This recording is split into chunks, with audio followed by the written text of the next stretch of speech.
Definisi biaya standar. Biaya standar adalah biaya yang ditentukan di muka, yang merupakan jumlah biaya yang seharusnya dikeluarkan untuk membuat satu satuan produk alat atau untuk membiayai kegiatan tertentu, di bawah asumsi kondisi ekonomi, efisiensi, dan faktor-faktor lain tertentu. Berikutnya, manfaat sistem biaya standar dalam pengendalian biaya. Sistem biaya standar dirancang untuk mengendalikan biaya. Sistem biaya standar ini memberikan pedoman kepada manajemen beberapa biaya yang seharusnya untuk melaksanakan kegiatan tertentu, sehingga memungkinkan mereka melakukan pengurangan biaya dengan cara perbaikan metode produksi, pemilihan tenaga kerja, dan kegiatan lain. Sistem biaya standar yang menyajikan analisis penyimpangan biaya sesungguhnya dari biaya standar memungkinkan manajemen melaksanakan pengelolaan mereka dengan prinsip kelainan. Berikutnya, kelemahan biaya standar. Tingkat keketatan atau kelonggaran standar tidak dapat dihitung dengan tepat. Seringkali standar cenderung untuk menjadi kaku atau tidak fleksibel. Meskipun dalam jangka waktu pendek, keadaan produksi selalu mengalami perubahan. Sedangkan perbaikan standar jarang sekali dilakukan.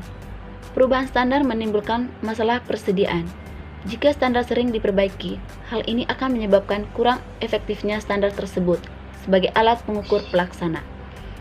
Tetapi, jika tidak diadakan perbaikan standar, padahal telah terjadi perubahan yang berarti dalam produksi, maka akan terjadi pengukuran pelaksanaan yang tidak tepat dan tidak realistis. Pusat pertanggungjawaban adalah suatu unit dalam perusahaan yang dipimpin seorang manajer yang bertanggung jawab. Kegiatan setiap perusahaan pertanggungjawaban di dalam perusahaan adalah mengolah masuk menjadi keluar. Pusat pertanggungjawaban di dalam perusahaan secara garis besar dibagi menjadi 4 macam. Yang pertama, pusat biaya adalah pusat pertanggungjawaban yang prestasi manajernya diukur berdasarkan masukannya. Yang kedua, pusat pendapatan adalah pusat pertanggungjawaban yang prestasi manajernya diukur berdasarkan keluarnya. Yang ketiga, pusat laba adalah pusat pertanggungjawaban yang prestasi manajer diukur berdasarkan selisih antara keluaran dan masukan atau laba. Yang keempat, pusat investasi adalah pusat pertanggungjawaban yang prestasi manajernya diukur berdasarkan perbandingan antara laba yang diperoleh dengan investasi dalam pusat pertanggungjawaban tersebut. Berikutnya, pusat biaya juga dapat dibagi menurut sifat biaya yang dikeluarkan oleh penanggung-jawaban tersebut. Yang pertama, Ignorant Expense Center. Yang kedua, Discretionary Expense.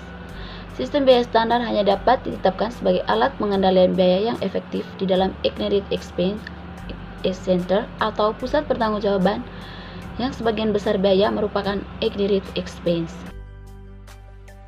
Berikutnya, prosedur penentuan biaya standar. Biaya bahan baku standar terdiri dari masukan fisik yang diperlukan untuk memproduksi sejumlah keluaran fisik tertentu, atau lebih dikenal dengan nama kuantitas standar. Harga persatuan masukan fisik tersebut atau disebut harga standar. Berikutnya, kuantitas standar bahan baku dapat ditentukan dengan penyelidikan teknis. Yang kedua, analisis catat masa lalu. Selanjutnya, harga yang dipakai sebagai harga standar berupa harga yang diperkirakan atau berlaku di masa yang akan datang, biasanya untuk dijangka 1 tahun. Yang kedua, harga yang berlaku pada saat penyusunan standar. Yang ketiga, harga yang diberikan akan merupakan harga normal dalam jangka panjang. Harga standar bahan baku digunakan untuk mengecek pelaksanaan pekerjaan departemen pembelian, mengukur akibat kenaikan atau penurunan harga terhadap laba perusahaan. Yang berikut biaya tenaga kerja standar. Jadi biaya tenaga kerja standar ini terdiri dari dua. Yang pertama itu jam tenaga kerja standar ditentukan dengan memperhitungkan kelonggaran waktu istirahat, penundaan kerja yang tidak bisa dihindari atau menunggu bahan baku, reparasi dan pemeliharaan mesin, dan faktor-faktor kelelahan kerja. Dan yang kedua, tarif upah standar. Penentuan tarif upah standar memerlukan pengetahuan mengenai kegiatan yang dijalankan. Jadi tingkat kecepatan tenaga kerja yang diperlukan dan rata-rata tarif-tarif upah per jam yang diperkirakan akan dibayar. Jadi tarif upah standar dapat ditentukan atas dasar yang pertama itu perjanjian dengan organisasi karyawan, yang kedua data upah masa lalu, dan yang ketiga penghitungan tarif upah dalam keadaan operasional normal. Yang berikut biaya overhead pabrik. Tarif overhead standar dihitung dengan membagi jumlah biaya overhead yang dianggarkan pada kapasitas normal dengan kapasitas normal. Manfaat utama tarif overhead standar ini yang meliputi unsur biaya pabrik variabel dan tetap adalah untuk penentuan harga pokok produk dan perencanaan. Baik di samping ini ada data anggaran fleksibel biaya overhead Departemen A. Dapat kita lihat tabel di atas, misalkan kapasitas normal Departemen A tersebut pada tingkat 80% dan tarif biaya overhead didasarkan pada jam tenaga kerja. Maka tarif biaya overhead pabrik standar dihitung sebesar 555,56 per jam tenaga kerja atau Rp2.500.000 dibagi 4.500.000. Jadi tarif tersebut terdiri dari pertama tarif overhead pabrik variabel 1 juta dibagi 4.500.000 sama dengan 222,22 per jam. Berikut tarif overhead pabrik tetap Rp1.500.000 dibagi 4.500.000 sama dengan 333,34 per jam. Dan yang berikut tarif overhead pabrik standar pada kapasitas normal sama dengan 556,56 per jam. Yang berikut jenis-jenis standar. Jadi standar dapat digolongkan atas dasar tingkat keketatan atau kelonggaran sebagai berikut. Yang pertama, standar teoritis, yang kedua standar normal, yang ketiga rata-rata biaya waktu yang lalu, dan yang terakhir pelaksanaan terbaik yang dapat dicapai. Setelah itu, analisis penyimpangan biaya sesungguhnya dari biaya standar. Penyimpangan biaya sesungguhnya dari biaya standar disebut dengan selisih. Jadi selisih biaya sesungguhnya dengan biaya standar dianalisis, dan dari analisis ini diselidiki penyebab terjadinya untuk kemudian dicari jalan untuk mengatasi terjadinya selisih yang merugi. Yang berikut analisis selisih biaya produksi langsung. Yang pertama, model 1 selisih. Selisih antar biaya sesungguhnya dengan biaya standar tidak dipecah di dalam selisih harga dan kuantitas, tetapi hanya ada satu selisih gabungan antara selisih harga dan kuantitas. Rumusnya ST sama dengan ST kali KST dikurang HS kali KS. Berikut model 2 selisih. Selisih antara biaya sesungguhnya dengan biaya standar dipecah menjadi dua macam selisih, yaitu selisih kuantitas dan efisiensi. Rumusnya SA sama dengan buka kurung HST dikurang HS tutup kurung dikali KS. Yang berikut model 3 selisih. Selisih antar biaya standar dengan biaya sesungguhnya dipecah menjadi tiga macam, yaitu selisih harga, selisih kuantitas, dan selisih harga kuantitas. Rumus sama dengan SA buka kurung HST dikurang HS tutup kurung dikali KST. Rumus yang berikut SK sama dengan KST kurang KS tutup kurung kali HST. Rumus yang berikut SHK buka kurung HST dikurang HS dikali KST kurang KS tutup kurung. Selisih biaya overhead pabrik. Terdapat 4 model analisis selisih biaya overhead pabrik. Jadi yang pertama model 1 selisih. Dalam model ini, selisih biaya overhead pabrik dihitung dengan cara mengurangi biaya overhead pabrik dengan tarif standar pada kapasitas standar dengan biaya overhead pabrik sesungguhnya. Berikut model 2 selisih. Dalam model ini perhitungannya dapat dipecah menjadi 2 selisih, yaitu selisih terkendalikan dan selisih volume. Selisih terkendalikan yaitu perbedaan biaya overhead sesungguhnya dengan biaya overhead yang dianggarkan pada kapasitas standar. Sedangkan selisih volume adalah perbedaan antara biaya overhead yang dianggarkan pada jam standar dengan biaya overhead pabrik yang dibebankan pada produk atau kapasitas standar dengan tarif standar. Berikut model 3 selisih. Selisih biaya overhead pabrik yang dihitung dengan model 1 selisih dapat dipecah menjadi 3 macam selisih, yaitu selisih pengeluaran, selisih kapasitas, dan selisih efisiensi. Yang berikut model 4 selisih. Model 4 selisih ini merupakan perluasan model 3 selisih. Dalam model ini, selisih efisiensi dalam model 3 selisih diperoleh lebih lanjut menjadi 2 selisih, yaitu efisiensi variabel dan selisih efisiensi tetap. Data biaya produksi standar persatuan. Biaya bahan baku 5 kg per kilonya 1000 sama dengan 5000. Biaya tenaga kerja 20 jam per jam 500 maka 10.000. Biaya overhead pabrik variabel 20 jam per jam 400 menjadi 8.000.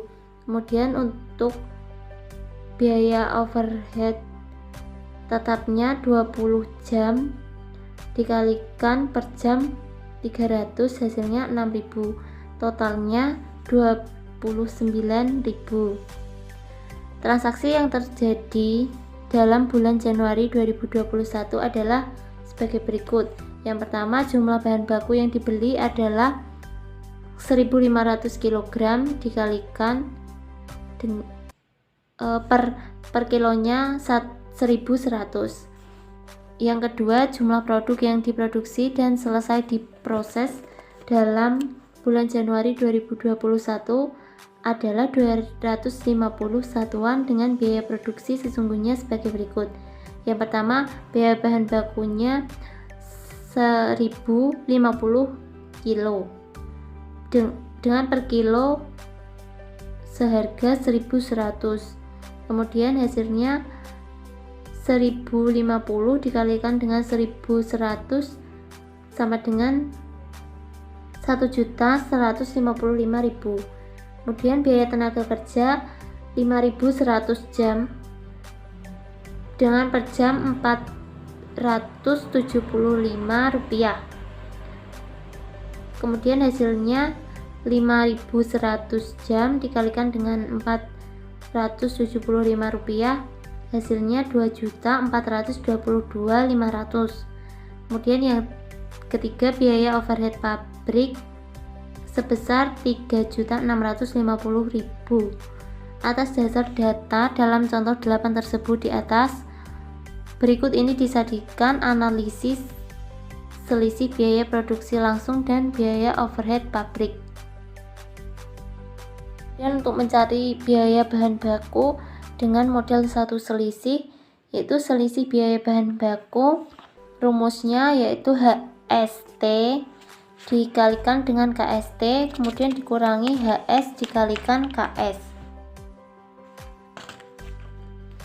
Untuk HS-nya 1000 dikalikan dengan 1250 sama dikurangi dengan 1100 dikalikan dengan 1050, hasilnya 95.000.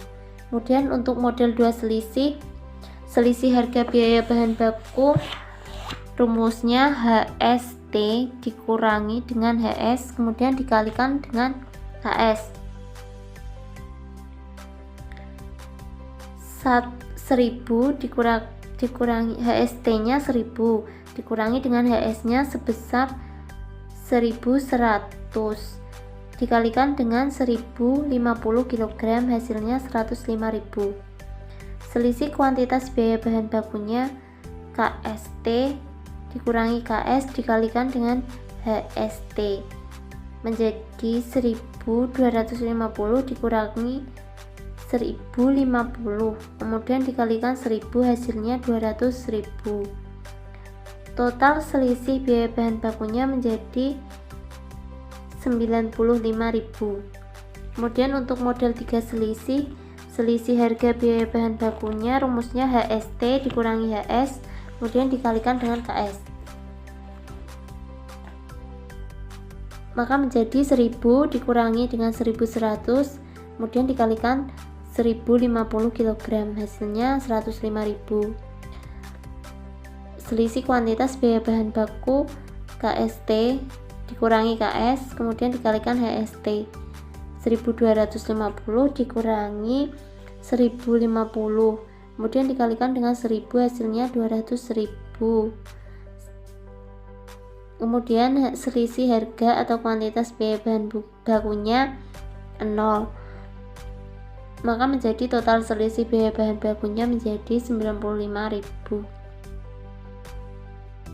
Kemudian untuk mencari biaya tenaga kerja dengan menggunakan model satu selisih, maka selisih biaya tenaga kerjanya rumusnya TUST dikalikan dengan JKST, kemudian dikurangi TUS dikalikan dengan JKS.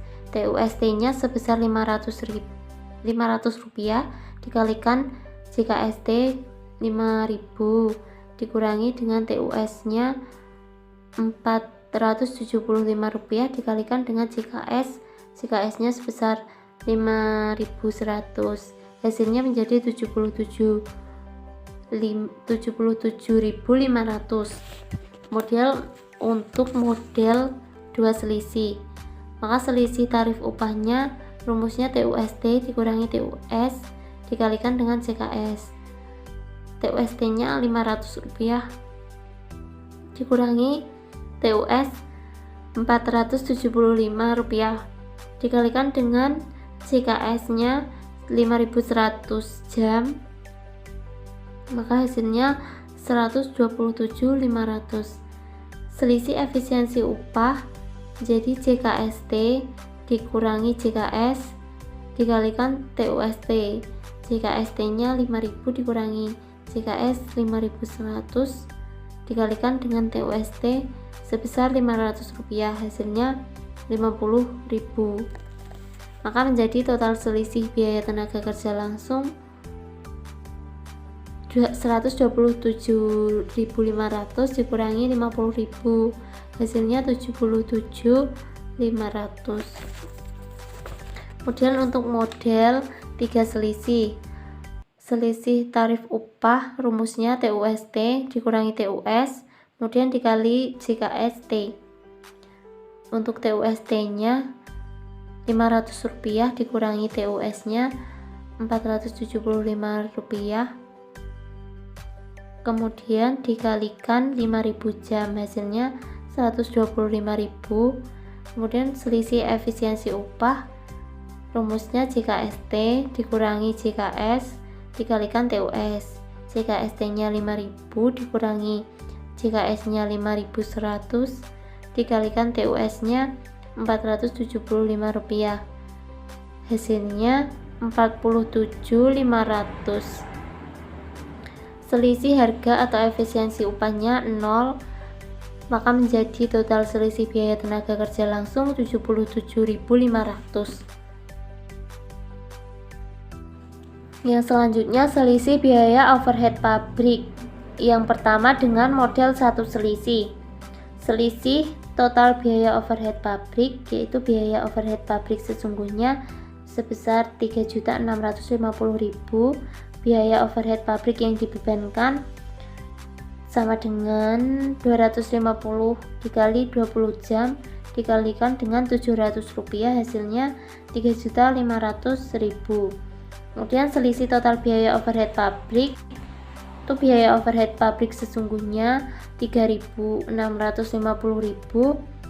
3.650.000 dikurangi dengan overhead yang dibebankan sebesar 3.500.000, maka hasilnya menjadi 150.000. Kemudian model dua selisih. Selisih tersebut dipecah menjadi dua macam selisih sebagai berikut. Yang pertama selisih terkendalikan atau controllable variance. Biaya overhead pabrik sesungguhnya sebesar 3.650.000. Biaya overhead pabrik tetap pada kapasitas normal 5.200 dikalikan 300, hasilnya menjadi 1.560.000. Kemudian biaya overhead pabrik variabel sesungguhnya sebesar 3.650.000 dikurangi dengan 1.560.000 hasilnya 2.090.000. Kemudian untuk overhead pabrik variabel pada jam standar 5.000 jam dikalikan dengan Rp400 hasilnya 2 juta. Selisih terkendalikan biaya overhead pabrik variabel sesungguhnya yang 2.090.000 itu dikurangi dengan overhead pabrik pada jam standar sebesar 2 juta, maka selisih terkendalikan sebesar 90.000. Kemudian selisih volume atau volume variance jam tenaga kerja pada kapasitas normal 5.200 jam, kemudian jam tenaga kerja standar 5.000 jam, selisih volumenya menjadi 200.000. 5.200 jam dari kapasitas normal dikurangi dengan jam tenaga kerja standar 5.000 jam.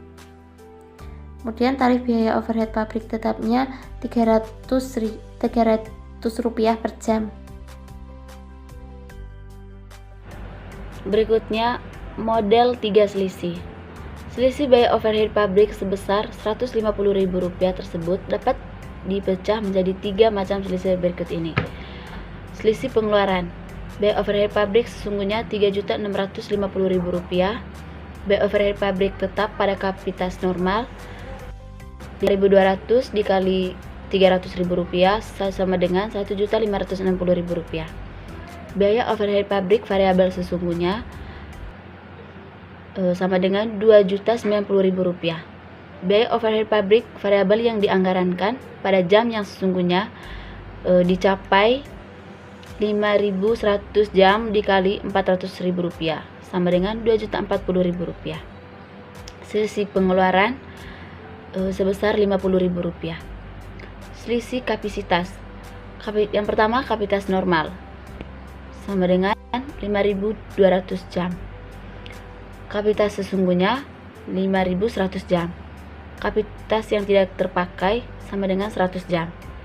Tarif biaya overhead pabrik tetap Rp300.000 per jam. Selisih kapasitasnya sebesar Rp30.000. Berikutnya selisih efisiensi. Yang pertama jam standar 5.000 jam, jam sesungguhnya 5.100 jam. Selisih efisiensinya jadi 100 jam. Tarif biaya overhead pabrik sebesar Rp700.000 per jam. Selisih efisiensinya sama dengan Rp70.000 per jam. Model 4 selisih. Seperti telah di atas, model 4 selisih ini merupakan perluasan model 3 selisih. Selisih efisiensi dalam model 3 selisih tersebut dipecah menjadi selisih efisiensi variabel dan selisih efisiensi tetap dalam model 4 selisih ini. Selisih biaya overhead pabrik dalam dua contoh 2 sebesar Rp150.000 tersebut dipecah menjadi 4 macam selisih sebagai berikut. Yang pertama, selisih pengeluaran sebesar Rp50.000 per jam. Selisih kapasitas Rp30.000. Selisih efisiensi yang dipecah lebih lanjut menjadi selisih efisiensi variabel 100 jam dikali Rp400.000 sama dengan Rp40.000. Selisih efisiensi tetap 100 jam dikali Rp300.000 sama dengan Rp30.000 per jam. Total selisih biaya overhead pabrik sama dengan Rp150.000 per jam. Berikutnya, akuntansi biaya standar. Sistem biaya standar dibagi menjadi 2, yaitu metode tunggal atau single plan dan metode ganda atau partial plan. Metode ganda, yang pertama rekening barang dalam proses debit dengan biaya sesungguhnya dan dikredit dengan biaya standar. Yang kedua, selisih biaya sesungguhnya dari biaya standar dihitung pada akhir periode akuntansi. Setelah harga pokok persediaan produk dalam proses ditentukan dan harga pokok produk jadi yang ditransfer ke gudang dicatat rekening barang dalam proses. Yang ketiga, selisih biaya sesungguhnya dari biaya standar merupakan perbedaan antara biaya standar dengan biaya sesungguhnya. Metode tunggal atau single plan. 1. Pencatatan biaya bahan baku. Pencatatan biaya bahan baku dalam metode tunggal dipengaruhi oleh saat pencatatan selisih harga bahan baku. Pencatatan biaya bahan baku dibagi menjadi 3. Yang pertama, selisih harga bahan baku dicatat pada saat bahan baku dibeli. Yang kedua, selisih harga bahan baku dicatat pada saat bahan baku dipakai. Yang ketiga, selisih harga bahan baku dicatat pada saat bahan baku dibeli dan dipakai. Kemudian pencatatan yang kedua, pencatatan biaya tenaga kerja. Pencatatan biaya tenaga kerja langsung dilakukan melalui 3 tahap berikut ini. Yang pertama, pencatatan upah langsung. Yang kedua, pencatatan distribusi upah langsung. Yang ketiga, pencatatan pembayaran upah langsung. Kemudian pencatatan biaya tenaga kerja langsung. Pencatatan biaya tenaga kerja langsung dilakukan melalui 3 tahap. Yang pertama yaitu pencatatan utang upah langsung, yaitu jurnalnya dicatat debit gaji upah, kemudian kreditnya utang gaji dan upah. Kemudian yang kedua, pencatatan distribusi upah langsung. Jurnalnya yaitu barang dalam proses, selisih tarif upah, selisih efisiensi upah itu di debit, kemudian kreditnya gaji dan upah. Kemudian pencatatan yang ketiga, pencatatan pembayaran upah langsung. Pembayaran upah langsung dicatat dengan jurnal utang gaji dan upah di sebelah debit, kemudian kreditnya kas. Selisih harga bahan baku dicatat pada saat bahan baku dibeli. Dalam metode pencatatan ini, rekening persediaan bahan baku didebit sebesar hasil kali kualitas sesungguhnya bahan baku yang dibeli dengan harga standar bahan baku persatuan. Rekening utang dagang dikredit sebesar kuantitas sesungguhnya bahan baku yang dibeli dengan harga sesungguhnya bahan baku persatuan. Selisih antara pendebitan rekening persediaan bahan baku dengan pengkreditan rekening utang dagang dicatat dalam rekening selisih harga bahan baku. Kemudian metode pencatatan bahan baku ini menimbulkan kesulitan apabila akhir periode terdapat persediaan bahan baku di gudang. Kesulitan yang timbul adalah dalam menentukan selisih harga pembelian bahan baku yang melekat pada persediaan bahan baku akhir periode tersebut. Yang berikutnya yaitu contoh soal. Contoh 9. PT Rimendi menggunakan sistem biaya standar. Biaya bahan baku standar persatuan produk adalah sebagai berikut, yaitu kuantitas standarnya 50 kg, harga standar per kilo adalah Rp100. Dalam bulan Januari 2021, jumlah produk yang dihasilkan adalah 2000 satuan yang mengkonsumsi bahan baku sebanyak 120.000 kilo. Dalam bulan tersebut, kuantitas bahan baku yang dibeli adalah 150 kg dengan harga beli Rp90 per kilo. Perusahaan menggunakan model dua selisih atau the two-way model dalam menganalisis selisih biaya sesungguhnya dari biaya standar. Perhitungan selisih biaya bahan baku adalah sebagai berikut. Selisih harga pembelian bahan baku yaitu harga pembelian standar 150 kg dikalikan Rp100, hasilnya 15 juta. Kemudian untuk harga pembelian sesungguhnya 150.000 dikalikan Rp90, hasilnya 13.500. Kemudian selisih harga pembelian bahan baku 15 juta dikurangi dengan pembelian sesungguhnya 13.500, hasilnya 1.500.000. Kemudian selisih pemakaian bahan baku pemakaian standar 2000 dikalikan dengan 50 kg dikalikan 100 rupiah, hasilnya 10 juta. Kemudian pemakaian sesungguhnya 120.000 dikali 120.000 kilo dikalikan 100 rupiah, hasilnya 12 juta. Maka selisih pemakaian bahan baku adalah 12 juta dikurangi 10 juta, hasilnya 2 juta. Kemudian untuk selisih harga bahan baku yang dipakai, kualitas bahan baku yang dipakai sesungguhnya pada harga standar 120.000 kilo dikalikan 100, hasilnya 12 juta. Kuantitas bahan baku yang dipakai sesungguhnya pada harga sesungguhnya 120.000 kilo dikalikan 90 rupiah, hasilnya 10.800.000. Kemudian untuk selisih harga bahan baku yang dipakai yaitu 1.200.000.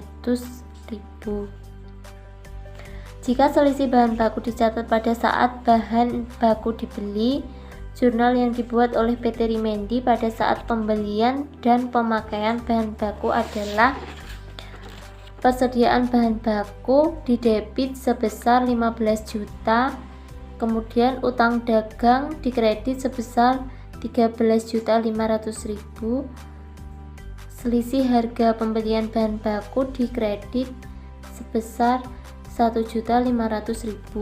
Itu jurnal untuk mencatat pembelian bahan baku. Kemudian untuk mencatat pemakaian bahan baku, jurnal yang digunakan yaitu barang dalam proses bahan baku 10 juta didebit, selisih pemakaian bahan baku didebit 2 juta, kemudian kreditnya persediaan bahan baku 12 juta. Selisih harga bahan baku dicatat pada saat bahan baku dipakai. Dalam metode ini, pada saat bahan baku dibeli, rekening persediaan bahan baku didebit sebesar hasil kali kualitas bahan baku yang dibeli dengan harga sesungguhnya bahan baku per satuan, dan rekening utang dagang dikredit dengan jumlah yang sama. Dengan demikian, pada saat pembelian tidak diadakan pencatatan selisih harga yang terjadi. Nah, berdasarkan contoh 9 tadi, jurnal pencatatan pembelian dan pemakaian bahan baku dengan metode ini adalah persediaan bahan baku didebit sebesar 13.500.000, kemudian kreditnya utang dagang 13.500.000. Itu jurnal untuk mencatat transaksi pembelian bahan baku.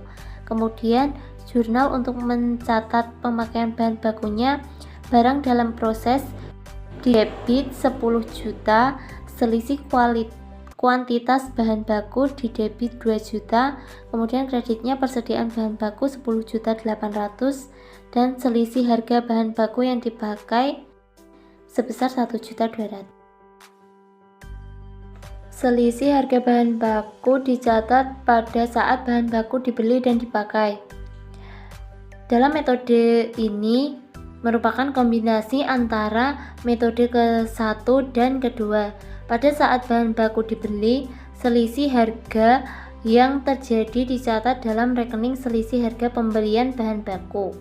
Pada saat bahan baku dipakai, sebagian dari selisih harga yang melekat pada saat bahan baku yang dipakai ditransfer ke rekening selisih harga bahan baku dipakai. Kemudian dengan berdasarkan contoh yang ke-9 tadi, jurnal yang dibuat adalah sebagai berikut. Yang pertama, untuk mencatat pembelian bahan baku, jurnalnya persediaan bahan baku didebit sebesar 15 juta, kemudian kreditnya utang dagang sebesar 13.500.000, selisih harga pembelian bahan baku sebesar 1.500.000. Kemudian untuk mencatat pemakaian bahan baku, jurnal yang digunakan barang dalam proses bahan baku sebesar 10 juta didebit, kemudian selisih pemakaian bahan baku 2 juta didebit, untuk kreditnya persediaan bahan baku sebesar 12 juta. Kemudian untuk mencatat selisih harga pembelian bahan baku yang maka baku yang dipakai dalam produksi. Jurnal yang digunakan yaitu selisih harga pembelian bahan baku sebesar 1.200.000 di debit. Kemudian untuk kreditnya selisih harga bahan baku yang dipakai sebesar 1.200.000. Selisih komposisi bahan baku dan selisih hasil atau material mix can yield variance. Selisih komposisi bahan baku. Jika spesifikasi bahan baku menurut standar telah ditentukan dan komposisi jenis bahan baku yang digunakan dalam proses produksi telah ditetapkan, maka apabila terjadi penyimpangan antara komposisi sesungguhnya bahan yang dipakai, penyimpangan ini disebut selisih komposisi. Selisih hasil jika untuk menghasilkan 10 satuan produk dibutuhkan 20 kg bahan baku, maka persentase dalam hal ini adalah 50% dikali 10 per 20 dikali 100%. Jika persentase ini hasil sesungguhnya menyimpang dari standar, maka penyimpangan ini disebut selisih hasil. Untuk yang selanjutnya yaitu contoh. Untuk menghasilkan 5 satuan produk A dibutuhkan bahan baku menurut komposisi standar seperti yang disajikan dalam gambar. Jenis bahan baku X dengan kuantitas jumlah 6 kg dan persentase 60%, harga standar per kilogramnya sebesar Rp15, sehingga biaya bahan baku per 5 satuan produknya sebesar Rp90. Untuk jenis bahan baku Y dengan jumlah 4 kg dan persentase 40% dengan harga standar per kilogramnya Rp20, sehingga biaya bahan baku per 5 satuan produknya sebesar Rp80. Misalkan jumlah produk A yang dihasilkan dalam bulan April 2021 berjumlah 4.550 satuan dengan pemakaian bahan baku X sebesar 5.200 kg dan Y 3.800 kg. Untuk perhitungan selisih komposisi bahan seperti yang digambar, jenis bahan baku X dengan komposisi standar 60%, kuantitas sesungguhnya bahan baku yang dipakai menurut komposisi sesungguhnya 5.200 kg dan menurut komposisi standar 5.400 kg, sehingga menghasilkan selisih komposisi bahan baku sebesar 200 kg dan harga standar bahan baku per kilogramnya sebesar Rp15, sehingga selisih komposisi bahan baku sebesar Rp3.000. Untuk jenis bahan baku Y dengan komposisi standarnya 40% dan kuantitas sesungguhnya bahan baku yang dipakai menurut komposisi sesungguhnya 3.800 kg dan menurut komposisi standarnya 3.600 kg, sehingga selisih komposisi bahan bakunya 200 kg. Harga standar bahan baku per kilogramnya Rp20, sehingga selisih komposisi bahan bakunya Rp4.000. Untuk perhitungan selisih hasil bahan baku. Untuk menghasilkan 5 satuan produk selesai dibutuhkan 10 kg bahan baku X dan Y atau persentase 50%. Dalam periode akuntansi tersebut sebanyak 9.000 kg menurut persentase hasil standar harus menghasilkan 50% kali 9.000 kg dan menghasilkan 4.500 unit produk selesai. Padahal hasil sesungguhnya berjumlah 4.550 satuan, sehingga selisih hasil dalam unit sebesar 50 satuan. Untuk perhitungannya dapat dilihat seperti digambar. Untuk hasil sesungguhnya sebesar 4.550 satuan dan hasil menurut standar sebesar 4.500, sehingga selisih hasil dalam kuantitasnya sebanyak 50 satuan dan selisih hasil dalam rupiah sebesar Rp1.700. Karena setiap satuan produk membutuhkan biaya bahan baku Rp170, maka biaya bahan baku yang terkandung dalam setiap satuan produk selesai adalah sebesar Rp34. Jadi selisih hasil dalam rupiah adalah 50 dikali 34 rupiah, hasilnya 1.700 rupiah. Timbulnya selisih hasil tidak hanya menyebabkan terjadinya selisih hasil bahan baku saja, namun juga menimbulkan selisih hasil untuk BTKL dan juga selisih hasil biaya overhead pabrik. Misalkan dari contoh di atas, untuk menghasilkan 5 satuan produk dibutuhkan biaya tenaga kerja standar Rp150 dan biaya overhead pabrik standar sebesar Rp200, maka selisih hasilnya dapat dihitung. Untuk yang pertama, perhitungan selisih hasil biaya tenaga kerja. Hasil sesungguhnya dikalikan biaya tenaga kerja standar per satuan produk. 4.550 dikalikan dengan Rp30, hasilnya Rp136.500. Kemudian hasil standar dikalikan dengan biaya tenaga kerja standar per satuan produk. 4.500 dikalikan dengan Rp30 menghasilkan Rp135.000, sehingga selisih hasil biaya tenaga kerjanya Rp1.500. Untuk yang selanjutnya yaitu perhitungan selisih hasil overhead pabrik. Hasil sesungguhnya dikalikan dengan BOP per satuan produk. 4.550 dikalikan dengan Rp40 sama dengan Rp182.000. Kemudian hasil standar dikalikan dengan BOP per satuan produk. 4.500 dikalikan dengan Rp40 sama dengan Rp180.000, sehingga selisih hasil BOP-nya sebesar Rp2.000. Untuk pencatatan selisih komposisi bahan baku dan selisih hasil. Untuk jurnal pencatatan selisih komposisi bahan baku, didebet barang dalam proses biaya bahan baku sebesar Rp153.000 dan selisih komposisi bahan baku sebesar Rp1.000, dan dikredit persediaan bahan baku sebesar Rp154.000.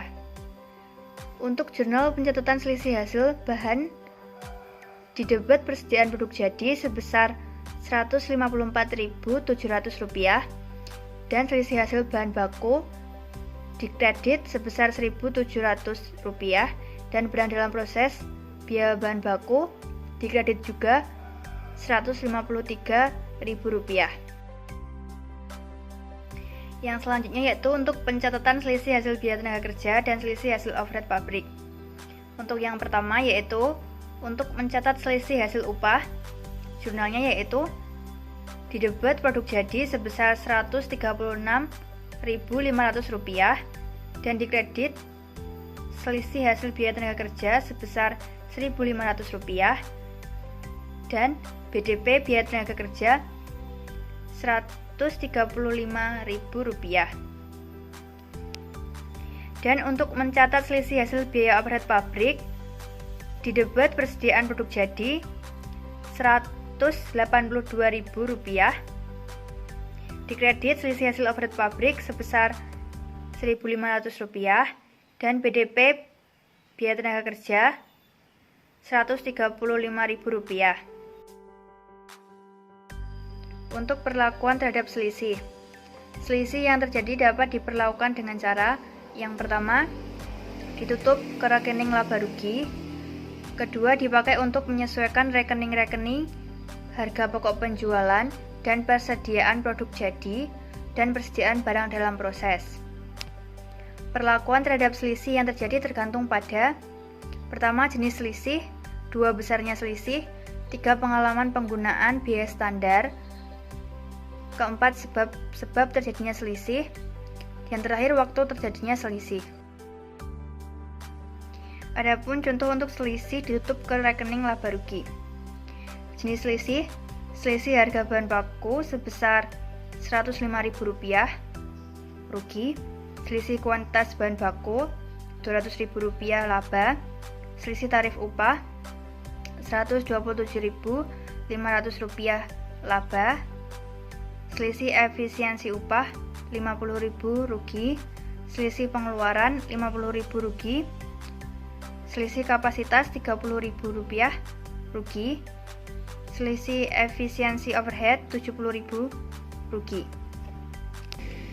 Jurnal untuk menutupnya yaitu didebet selisih kuantitas bahan baku sebesar Rp200.000.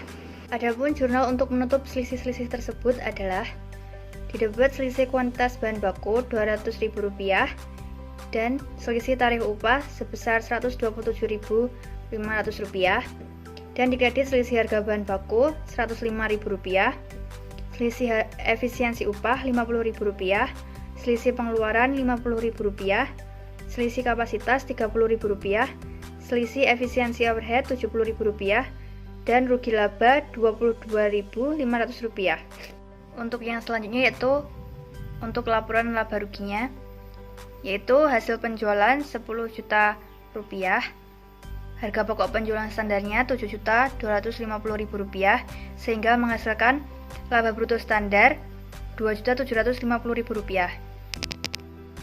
Untuk selisih rugi yaitu ada selisih harga bahan baku sebesar Rp105.000, selisih efisiensi upah Rp50.000, selisih pengeluaran Rp50.000, selisih kapasitas Rp30.000, dan selisih efisiensi overhead Rp70.000, sehingga jumlah selisih rugi sebesar Rp305.000.